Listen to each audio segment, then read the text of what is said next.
Assalamualaikum warahmatullahi wabarakatuh. Kami dari kumpulan 7 akan membentangkan tajuk puasa dan isu berkenaan hukum berbekam dan menderma darah ketika berpuasa.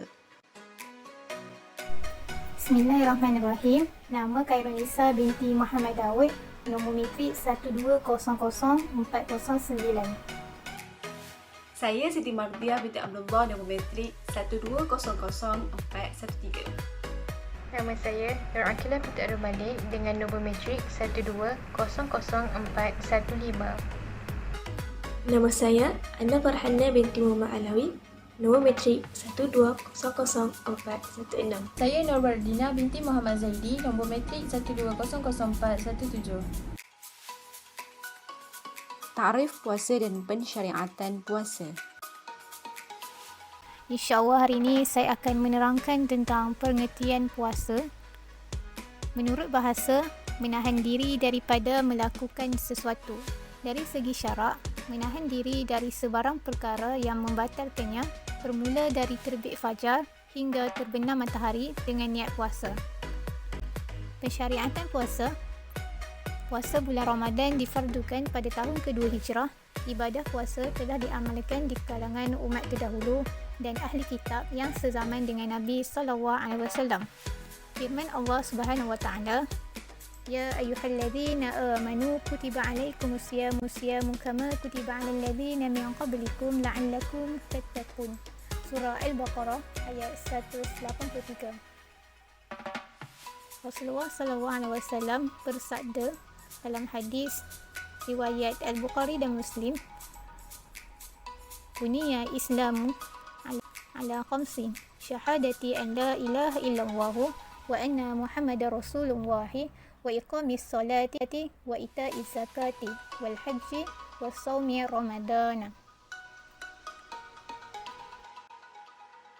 Rukun puasa. Rukun puasa. Rukun puasa ada dua, iaitu yang pertama ialah niat dan yang kedua ialah menahan diri daripada perkara yang membatalkan puasa mulai terbit fajar hingga terbenam matahari. Jadi, bilakah niat ini dilakukan? Niat dilakukan sebelum menjalankan ibadah puasa Ramadan. Niat doa puasa Ramadan diucapkan sebelum fajar tiba. Niat melaksanakan puasa harus dilakukan sebelum terbit fajar. Bila tidak berniat sebelum fajar, maka puasa tersebut tidak sah. Nabi Muhammad SAW juga bersabda, sesungguhnya setiap amalan itu bergantung pada niat. Berdasarkan hadis ini, jelaslah bahawa niat adalah perkara yang penting kerana ia akan menentukan tujuan amalan tersebut. Lafaz niat puasa harian ialah nawaitu shauma qadin an adai fardhi ramadana hadhihi sanati lillahi ta'ala. Lafaz niat puasa sebulan pula ialah nawaitu shauma syahr ramadana kullihi lillahi ta'ala. Rukun puasa yang kedua pula ialah menahan diri daripada perkara yang membatalkan puasa mulai terbit fajar hingga terbenam matahari. Contohnya, makan dan minum, sampainya sesuatu ke dalam rongga melalui ini yang terbuka, muntah dengan sengaja, usaha tubuh dengan sengaja walaupun tanpa keluar mani, haid dan nifas, dan yang terakhir ialah gila dan murtad. Hikmah pensyariatan puasa. Akhirnya sekali, terdapat banyak hikmah pensyariatan puasa. Antaranya dari aspek jasmani, rohani, sosial dan ekonomi. Dari aspek jasmani, dengan berpuasa, kita dapat melatih diri menghadapi keadaan lemah. Kemudian, dari aspek rohani, kita dapat menahan kehendak syahwat. Dari aspek sosial pula, umat Islam dapat mencapai perpaduan. Dan dari aspek ekonomi pula, dengan berpuasa, kita dapat mengurangkan perbelanjaan dan menggalakkan penjimatan. Bahagian puasa. Sekarang saya akan menerangkan tentang bahagian puasa. Bahagian puasa terbahagi kepada 4. Yang pertama, puasa yang diwajibkan. Yang kedua, puasa yang disunahkan. Yang ketiga, puasa yang dimakruhkan. Dan yang keempat, puasa yang diharamkan. Baiklah, yang pertama puasa yang diwajibkan iaitu puasa pada bulan Ramadan, yang kedua puasa nazar, yang ketiga puasa denda atau kifarah. Seterusnya puasa yang disunahkan, yang pertama puasa pada hari Isnin dan Khamis, yang kedua puasa hari putih, yang ketiga puasa hari hitam, yang keempat puasa 6 pada bulan Syawal. Yang kelima, puasa Ashura dan Tasu'a. Yang keenam, puasa hari Arafah bagi mereka yang tidak mengerjakan haji. Yang ketujuh, puasa Daud. Kemudian puasa yang dimakruhkan adalah puasa bagi orang yang sakit, orang yang musafir, wanita yang hamil, wanita yang menyusui dan orang yang sudah tua jika dikuatiri terdapat musyaqqah iaitu beban yang berat ketika berpuasa. Yang kedua, puasa qada yang ditinggalkan tanpa sebab yang jelas. Yang ketiga, puasa pada hari Jumaat, Sabtu dan Ahad tanpa puasa sebelum atau selepas hari berkenaan. Yang keempat, puasa pada hari Arafah bagi orang yang mengerjakan haji. Yang kelima, puasa sepanjang tahun. Akhir sekali, puasa yang diharamkan. Yang pertama, puasa pada hari raya Aidilfitri iaitu pada 1 Syawal. Yang kedua, puasa pada hari raya Aidiladha iaitu pada 10 Zulhijjah. Yang ketiga, puasa pada hari Tasyrik iaitu pada 11, 12 dan 13 Zulhijjah. Yang keempat, puasa bagi wanita yang sedang uzur. Yang kelima, puasa sunat seorang isteri tanpa izin suaminya. Dan yang keenam, puasa pada separuh kedua daripada bulan Syakban. Perkara sunnah dan makruh ketika berpuasa. Perkara sunat ketika berpuasa antaranya adalah yang pertama, menyegerakan berbuka jika telah yakin matahari telah terbenam. Yang kedua, berbuka puasa dengan buah kurma atau sesuatu yang manis. Yang ketiga, bersahur dan melewatkannya. Yang keempat, memperbanyakkan bacaan Al-Quran sambil bertadabbur. Yang kelima, memberi jamuan berbuka kepada orang yang berpuasa. Dan yang keenam, memperbanyakkan bersedekah. Perkara makruh ketika berpuasa pula adalah yang pertama, bercakap perkara yang sia-sia. Yang kedua, merasa makanan. Yang ketiga, bersiwak selepas tergelincir matahari hingga terbenam matahari. Yang keempat, sengaja melewatkan berbuka puasa. Dan yang kelima adalah terlalu kerap mandi. Jadi, sama-samalah kita mengamalkan perkara sunat dan menghindari perkara makruh ketika berpuasa. Seterusnya, kita masuk kepada isu hukum berbekam dan menderma darah ketika berpuasa. Berdasarkan artikel di sebelah saya pada 27 April 2020, Ketua Pengarah Kesihatan iaitu Datuk Dr. Nur Hisham berkata, Pusat Darah Negara telah mengalami kekurangan 30% bekalan darah pada ketika itu. Beliau juga berkata, masalah kekurangan darah ini sering terjadi pada setiap tahun terutamanya pada bulan Ramadan. Jadi, mengapakah kurangnya orang menderma darah pada bulan Ramadan?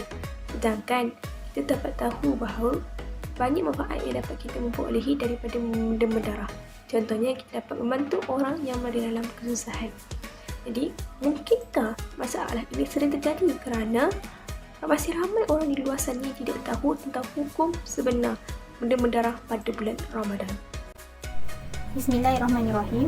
Antara perkara penting isu semasa berbekam dan menderma darah ketika berpuasa, seperti yang kita tahu, menderma darah dan mengambil ujian darah tidak dibincangkan khususnya dalam kitab fiqh. Ianya mula dibincangkan oleh para fuqaha dan muasirin, dan perbincangan asas terhadap permasalahan ini bertitik tolak dari hukum berbekam. Oleh itu, perlulah kita mengetahui dahulu hukum berkenaan dengan berbekam ketika berpuasa kerana dengannya menjadi asal kepada qiyas bagi hukum derma darah dan ambil ujian darah. Bagi permasalahan berbekam ketika berpuasa, terdapat dua pandangan yang masyhur. Pandangan pertama adalah pandangan membatalkan puasa.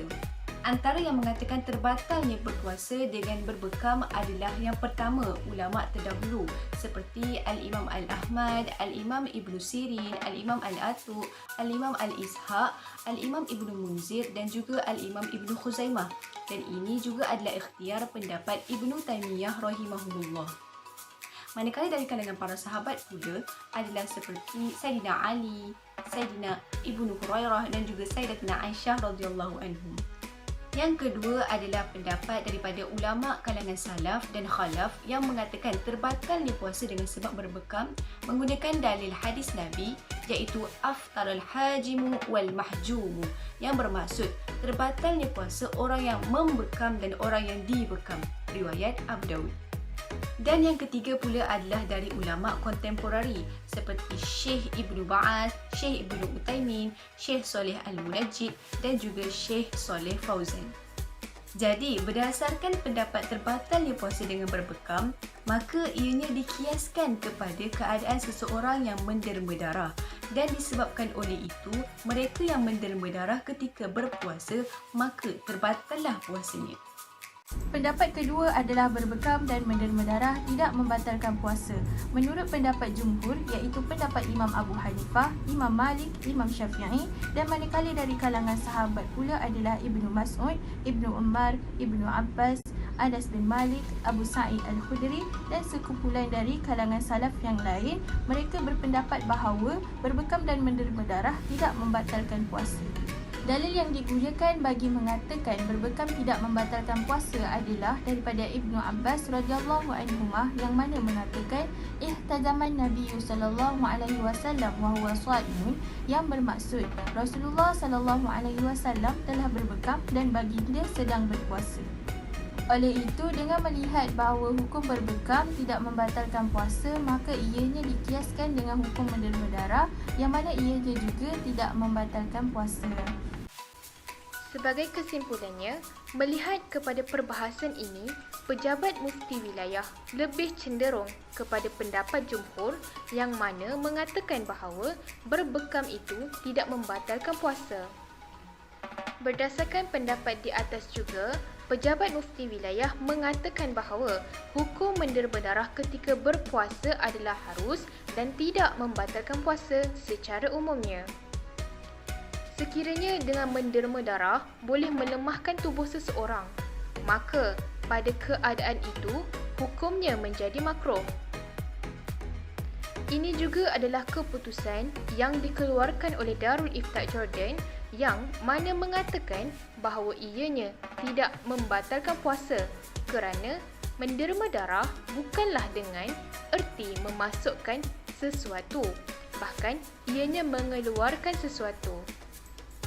Ianya zahir dari perkataan Ibnu Abbas radhiyallahu anhuma yang menyebutkan adalah yang membatalkan puasa itu sesuatu yang masuk ke dalam dan bukannya keluar. Adapun mengambil ujian darah, maka ianya juga diharuskan dan tidak membatalkan puasa. Jika dinisbahkan ujian darah dengan menderma darah, maka kita dapati bahawa jumlah darah yang keluar dengan menderma darah lebih banyak kuantitinya daripada darah yang diambil untuk tujuan ujian. Syukran ala husni istimaikum.